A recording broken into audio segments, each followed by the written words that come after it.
but former Cardinal manager, 2019 National League Manager of the Year, Mike Shildt, abruptly announced his retirement this morning at the age of 57. He was with the Padres for the last 2 seasons, was successful in San Diego, lost in the wild card round about 2 weeks ago. And Brenden, a second kind of, like I said, I'll use the word again, abrupt end of a managerial reign for Mike Shildt. This is weird. Yeah, I said in my tweet this morning that it was kind of a shocker to me. And by that, I mean the timing, the circumstances. As I saw a podcast clip from Jesse Rogers, who I believe just covers like the NL Central in general, National League in general these days, used to be a beat writer covering the Cubs specifically. He was on a podcast talking about the phrasing of the statement from Mike Shildt, where he says, "It is with a heavy but full heart that I'm announcing my retirement from managing the San Diego Padres," which is to say that's the role he's retiring from. He's not saying I'm, retiring from coaching in baseball, involvement in baseball. It's just the phrasing that Jesse Rogers was harping on. And I can't tell you how many different people have we seen say today, feels like there's more to this story. And that's certainly a possibility. But that's what's going to be interesting about this one, Joe, is that you had the way that it ended with the Cardinals, obviously, and the philosophical differences term gets thrown out. Obviously, Ollie Marmol comes in, has success in year one, and then the team around Ollie Marmol hasn't been as good the last couple of years. But Cardinals fans are always kind of in that state of longing, right, for Mike Shildt, because it's not really clear what exactly happened, philosophical difference. Why did he go? And then this isn't the same situation in San Diego, but Mike Shildt saying on my own terms with 2 years on my contract, I am going to step away when I deem that, this is the move I want to make, despite the fact that he does still have a contract. So, yeah, it's curious to say the least, but it is so interesting that everybody says, well, it feels like there's more to the story. Well, I mean, we'll see who's going to tell us what more there is to the story. Be willing to say, because it's easy to say it, and kind of put it in these vague terms, but then let's go ahead and, what is it? What does that mean when there's more to the story? I guess we'll wait and see those connected to the Padres, what the reporting ends up being on the circumstances, because I had read from Kevin Acey, who covers the Padres, I believe San Diego Union Tribune, a couple of days ago, kind of the postmortem on their season, to say AJ Preller expected back, Mike Shildt is expected to remain, 2 years left on his contract. And so, yeah, I think it's not so crazy to say the guy taking matters into his own hands and saying, hey, I'm leaving. I'm retiring from this role under my own volition. Yep. It's a little curious. Tomorrow, October 14th, marks the 4-year anniversary for when we found out that Mike Shildt was not going to be coming back as the Cardinals manager due to philosophical differences, a phrase that has become very famous amongst Cardinal media, amongst Cardinal fans, and one that is brought up every single time that Mike Shildt's name is mentioned within the Cardinals atmosphere. And as this time, again, this was not the same situation. Again, that was a firing of sorts. That was them saying, nope, we're done. We're going to go our separate ways. You've been part of this organization for almost 2 decades, and we're going to go, elsewhere with this. In this situation, as you mentioned, yes, Mike Shildt announced that he was going to retire from managing the Padres. And it should be noted that about a year ago, back on November 6th of last year, Mike Shildt agreed to a 2-year contract extension that ran through the 2027 season with the Padres. So not even really 11 months after signing that 2-year extension is when Mike Shildt retires. And again, at the age of 57, also, so very young as far as managers go around baseball for that to happen. And you kind of mentioned it. You mentioned some of the reports that are out there, kind of who is going to say, who's going to report things. Bob Nightingale, in his article today about it, wrote several executives in baseball told USA Today Sports this summer that the relationship between Shildt and AJ Preller, president of baseball operations for the Padres, and his coaching staff had become strained. But Shildt denied that this was the reason for his departure.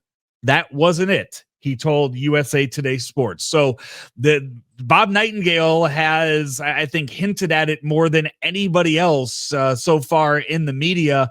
If you go and look around Twitter and see kind of who is talking about this, there are a lot of people that cover the Padres day in and day out that do think that this is a very odd situation.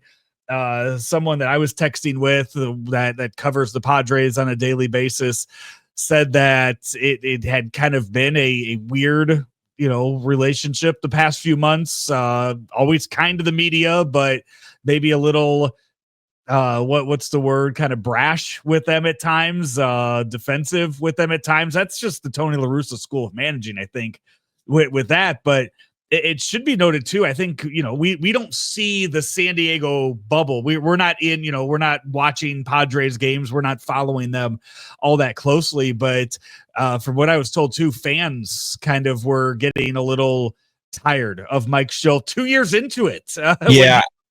That no real long runs into it, but kind of his managerial style, he still would bunt a lot in a lot of situations. And Luis Arraez being put in the 2-hole for a majority of the season, I think, was something that fans had kind of grown weary of. Yeah, and I don't care about that at all, because I know here in St. Louis, Cardinals fans are tired of Oli Marmol. I think they're wrong. So, I don't think Mike Shildt is retiring because he's, tired of criticism from fans. I just don't really necessarily buy that that's driving this action. It might be anecdotally interesting, but I think more interesting is, you mentioned maybe, prickly relationship with media.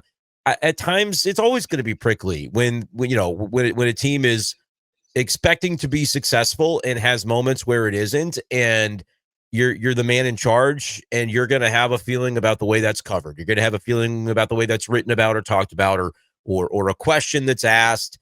Nothing there really to me. And as you said, we're not in the bubble in San Diego to really know the day in, day out. But nothing there to me, shows anything that I would consider to be outside the bounds or unusual by any means. So when there's this collective expectation that everybody says feels kind of weird, maybe there's more to the story.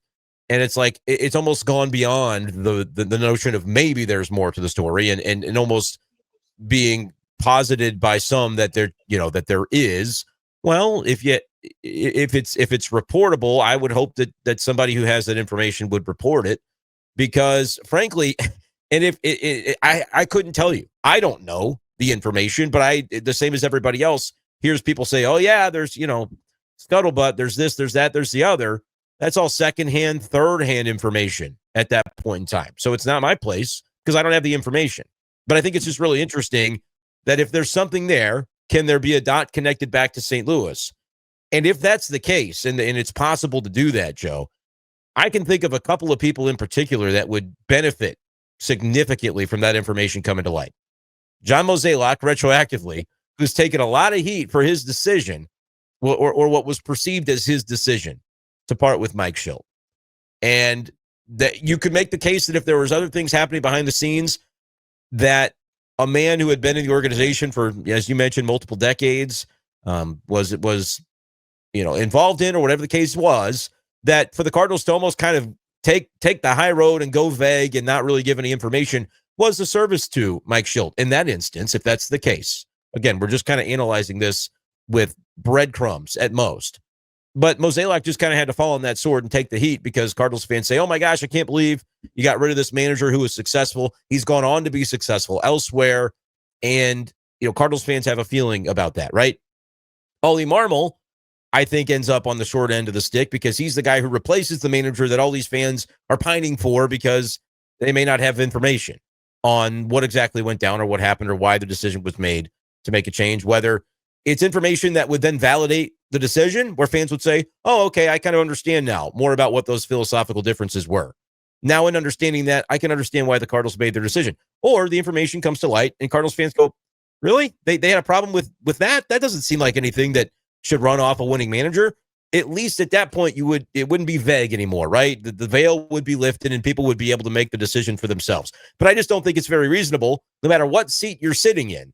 If it's Cardinals front office, Cardinals coaching staff, manager, players, media, whatever the case would be, for having an expectation that fans would know the things that are known behind the scenes, if there's anything there to know, when that information doesn't come to light. So I think John Mozeliak would benefit from that coming out, but they maybe took the high road. He's not here anymore, right? He's not in the role. So it's almost like retroactively to his, the image of what his tenure was like in St. Louis. People could go, oh, okay, I kind of understand that now. I think Ollie Marmol would benefit significantly from it as well. Again, I don't even know what it is that we're talking about, but everybody can kind of sense there's like an elephant in the room, right? And so if that's the case, I think Ollie Marmol would then have a little bit of the pressure taken off of him, because I don't really think it's fair to Ollie to take the seat of Mike Shildt and then have fans comparing the two, when all Ollie did was, work his way up the system as a really sharp baseball man to get the job that he's in now.